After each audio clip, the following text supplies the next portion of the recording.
quiet on the set. Action.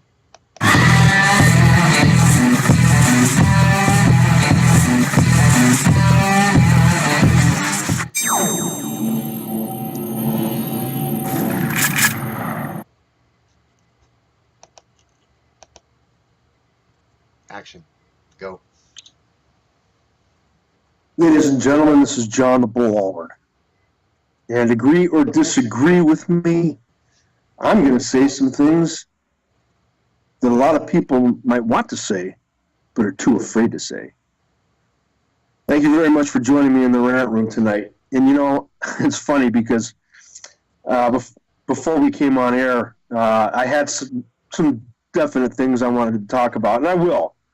But as I've been perusing the Drudge Report, there's just been things that are bombarding me that, you know, once again, send my blood pressure up into nosebleed territory.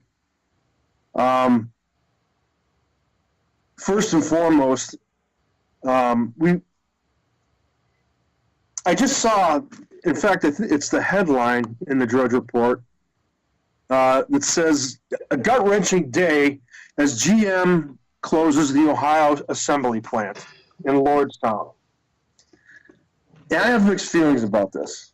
I feel awful for the people that are losing their jobs. You know, been there, done that. It's a feeling of helplessness, which is, by the way, why I like being in business for myself, hint, hint to you people. But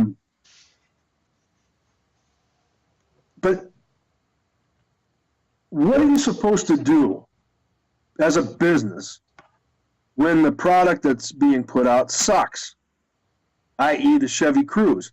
Now, I'm not bashing Chevrolet. I've owned Chevrolets. I like them. I've had a couple Avalanches, and I had a Z71, and I loved them. Absolutely loved them. I'm a Dodge man, but you know, I give credit where credit's due. But the Chevy Cruze sucks. It's not reliable. They made a diesel for it that I think it was imported from Brazil, which, hey, great idea. But it was a piece of shit. And so, you know, all of a sudden there's no sales, and everybody's, well, you know, why are you closing the plant? Well, what are they supposed to do? Just keep making cars and paying wages and, you know, and everything else just to keep people employed? Can't do it that way. And then on the other hand, you've got the unions who are saying, oh, yeah, Mr. and Ms. Worker, we're all for you. And they're giving them the high hard one, too, just like the hierarchy in the corporation. And again, you know, it's the working class that takes it right in the keister. And it's always that way. You have the hierarchy of the unions that are making huge salaries, and for what? What the hell does the president of the AFL-CIO do, or the United Auto Workers, or, you know, the electrical union? What's he do? He doesn't do a friggin' thing except collect a paycheck, and he's a figurehead. He doesn't do any of the negotiating. You know, he's got underlings to do that, and it's always to the benefit of the union, not necessarily to the worker.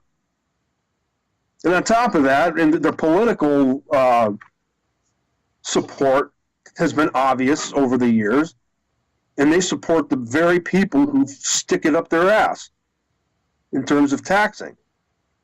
So I have this conflict going on inside of me where, as a business owner, I totally understand why General Motors is doing that. It costs a hell of a lot of money to keep that plant open. The wages, obviously, they're very good. They're very expensive. The benefits are very expensive. And the ultimate pensions that they pay are extraordinarily expensive. I mean, from what I have read, GM has to crack like a $35 billion nut every year just in pensions. So before they pay any other bill, that pension's got to get paid. I can't imagine having that looming overhead when you have all the other bills that you have to pay for, and you have that huge one right out of the gate. And what's the union do? What have they done for you, guys? I mean, think about that. What have they really done for you? I mean, it's kind of a time where there's a little bit of soul searching that has to go on. It's kind of an employment come to Jesus moment, and you got to figure out, hey, are they really out for your best interests or not? And you know, whenever this thing opens back up, and you know, hopefully one day it will. I mean, you really got to make a decision on what's best for you.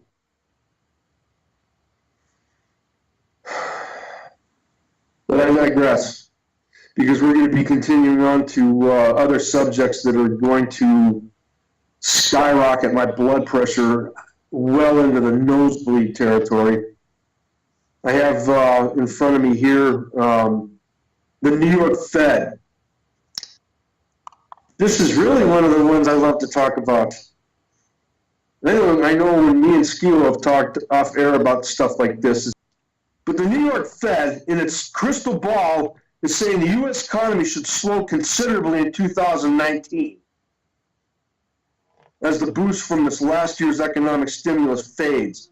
President of the New York Federal Reserve Bank said Wednesday. The fuck do they know it's going to slow considerably? Oh, this is how they know.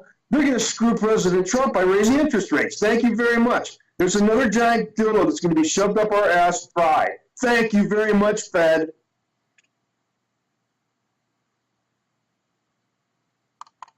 Federal Reserve.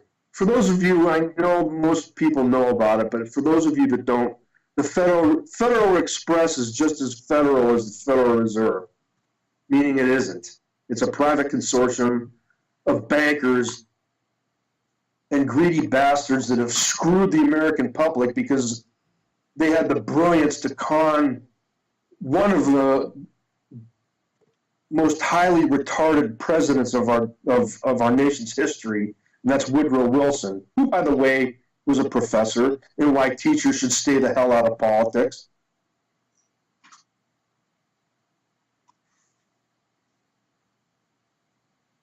But on to some Second Amendment news. I'm friggin' dizzy. I really am. My head is absolutely spinning because of all the crap that I'm reading on Drudge Report right now. I just, you know, I want to go put my head through a friggin' plate glass. Anyway, Hawaii. They're politicians. They can't do this, obviously, because it's federal. It's an amendment.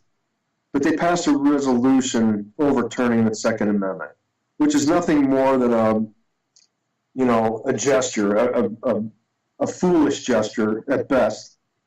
But it tells people, or at least it should tell people, where the mindset of those liberal politicians in Hawaii are, which completely boggles my mind. I mean, that place is beautiful. I mean, that place could be just an incredible business opportunity for people, but no. They've taken it and they just turned it. It's a tourist trap, and that's all it is. I mean, they could have done something really great with that state, and they've just chosen to just piss it away.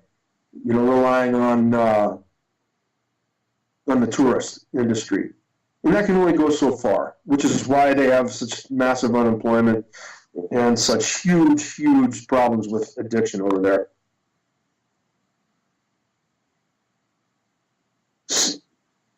Another piece of information that's going around. Evidently, I apologize because I don't know the full details of it. I started watching the video about it, but I only got so far through it. In Ohio, they passed some legislation that evidently there's some sort of language in there that I think it outlaws there's some particular weapons that it outlaws. And the thing that's really mind-blowing to me is they're calling it a mistake. Now, how the hell can it possibly be a mistake? The only way that it could possibly be a mistake is that you didn't read it. And here lies the issue with all of this legislation that we always see. How many times have we heard, like, for example, NAFTA? I remember when NAFTA came out, it was 10,000 friggin' pages. How the hell are you supposed, excuse me, that was 1,000 pages. There's another one that was 10,000. I think it was Obamacare was 10,000 pages. How the frig are you supposed to read that? And not only that, they introduced the shit like the day before the vote. It doesn't give people an opportunity to even read it. They have a bunch of clowns going over there and reading it, in sections, and then they go to the politician and give their summary on what it is. And then we run into these situations where there's this mistake, and they pass it. How the hell, what? I'm speechless at this. How the hell do you vote on legislation that you don't read and you don't know what the hell's in it? When the hell is this going to end? It's not, and I'll tell you why. Because lawyers are there. That's why. Lawyers make things really friggin' complicated, so either you read it and you can't understand a damn thing they say, or you get so bored out of your mind you want to put a friggin' knife through your eye. So teachers and lawyers, stay home, please. Leave it to the people that actually have to produce. Oh. If anybody's out there, man, have your fingers on 911, because I think I'm going to have you call them. You're going to have to take me to friggin' the psychiatric ward in Mill Creek. I'm about ready to dive out my window.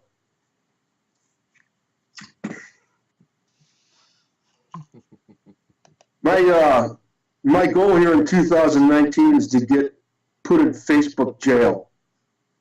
And I don't know why the hell I can't, because I keep sharing these memes that are supposedly putting people in Facebook jail, and I'm just not getting there. I'm starting to get really pissed off. Facebook, put me in Facebook jail. Sometimes you feel like a nut. Sometimes you don't. A little bit of lighter stuff, because I got to bring my blood pressure back down. Which this isn't going to do it, because this is freaking stupidity. This billionaire jeweler dies during penis enlargement surgery. He died of a heart attack. Now I feel badly for his family, whatever. But man, I have to laugh. I'm sorry. Be happy with your shit. Don't worry about enlarging it. Jeez. Oh my God. I'm supposed to be quiet. I can't. I'm sorry. It's funny. It's funny. I mean, he dies during dick surgery. What an idiot. Jeez. Yeah, on the compassionate side, they probably didn't give him enough anesthesia to keep him knocked out. He felt the pain. Either that or they made it too big. It took all the blood out of his heart. Okay. Man dies of erection. It's your room. Yeah, Skeel's producing this show. He's climbing the walls right now. Sometimes I get a little unhinged. But that's what makes it the rant room. That's the beauty of it. Japanese worship Buddhist robot. Beautiful. Go ahead.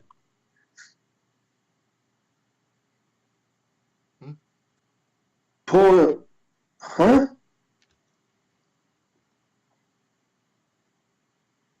Tom proposes dog owners jail time for nonstop barking. Okay, jail time.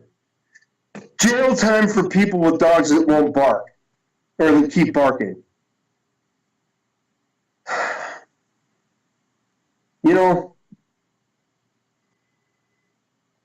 Sometimes I think stupidity should have the death penalty. I'll leave it at that. Warner Brothers CEO being investigated for sex misconduct. Well, another Hollywood mogul in trouble. Go figure.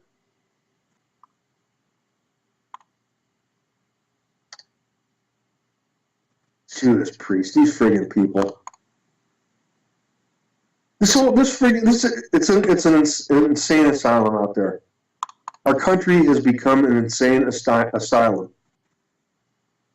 I saw an entry on Facebook, and it says it had this nitwit snowflake with a sign saying, "We're coming to get your guns." Oh man, there's some days like today when I'm in a bad mood, I just wish they'd try.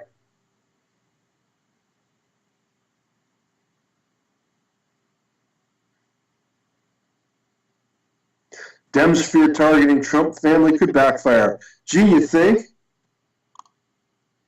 Guy's at an all-time high in popularity, and you're going to attack his family. That's good. Keep going, guys. Keep going, please. Make it easier for us.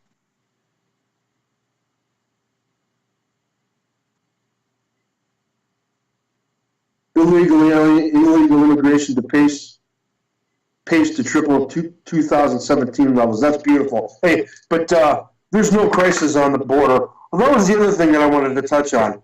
I was watching a video where it had Steve Scalise, who's a senator, and I can't remember what state he's from. I think he's from Virginia or West Virginia. I don't know. So he's a senator from somewhere.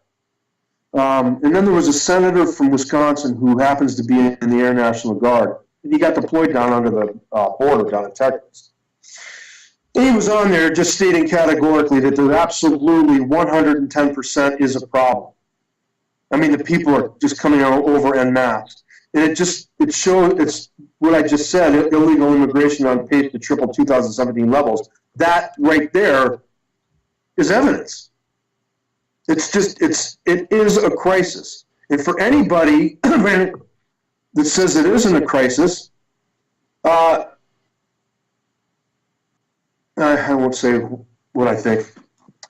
I'll take it easy on you, Skio. But I really want to. Okay, I'll say it. Any of you that think that there's not a crisis down there, it's freaking retarded. It's pure and simple. You are. How you can say there's not a crisis when you're coming over this way and bringing, by the way, diseases that were at one time eradicated, mumps, smallpox, the most contagious disease there is, they're bringing it in here. Tuberculosis? What the frig? And you say there's no crisis? There's a huge crisis. And any of you Republicans, you're targeted now, pals. Because you voted with these people that say there's no crisis. Well, this fella came back and again he said that categorically that there is a crisis. And that President Trump is completely and utterly within his rights as president, constitutionally, to declare a national emergency. And he went on further to say that he was deployed 3 times under Obama as a national emergency. So how the hell come it's all right for him, but when it's President Trump, it's also all of a sudden a constitutional crisis? Well, go fuck yourselves, Democrats. That's what I have to say about that. Anyway, one last thing before I wrap this up. There's a picture of President Trump on Drudge Report, and it has just one word underneath his picture. It says swamped. And it kind of he kind of looks a little bit like almost like it's in his, going through his mind, what the fuck am I doing this for? And I sure as hell wouldn't blame him for thinking that. The man has had to undergo epic, absolutely epic partisanship, not only from the Democrats and the media, but from assholes in his own party. And for no good reason, other than to be never Trumpers. So, before my head explodes and I have a heart attack, I'm going to go ahead and wrap this up. I'd like to give a shout out to therantroom.com. I'd like all of you to head on over there and join us over there. Go down to the rant room where I'll be. I'm going to head over there after the show. ThePatriotScorner.com. Isn't that what I said? Nah, you said the rant.com. See? You see, my freaking head's about to blow up. My eyeballs are bugging out of my head. You can't see it because I got my glasses on and there's too much freaking reflection. No, Okay, ladies and gentlemen, go over to the patriotscorner.com. I didn't get, when I first started this, I wasn't getting the .com, and I can't get the friggin' name. That's beautiful. I think I'm going to make up an appointment for a lobotomy. Anyway, head over to thepatriotscorner.com. That is thepatriotscorner.com. And you can go into the rant room while you're in thepatriotscorner.com. We'd love to have you there wherever you go in thepatriotscorner.com. But we'd also like to give a shout out to a friend of the show, Scotty Roberts. He has a t-shirt out, some merchandise. So head on over to the patriotscorner.com and check it out. You know, spend some money with the guy. Give him a break. This is all about free enterprise. So let's do some commerce and get some shirts from the man. So anyway, thank you very much for joining me. I'm going to go and probably down a whole bottle of vodka and then go to bed. Not really, but it sure sounds good. So thank you very much for joining me, and I hope sometimes you get this humor. And if you don't, too bad. We love you anyway. Have a great night, folks.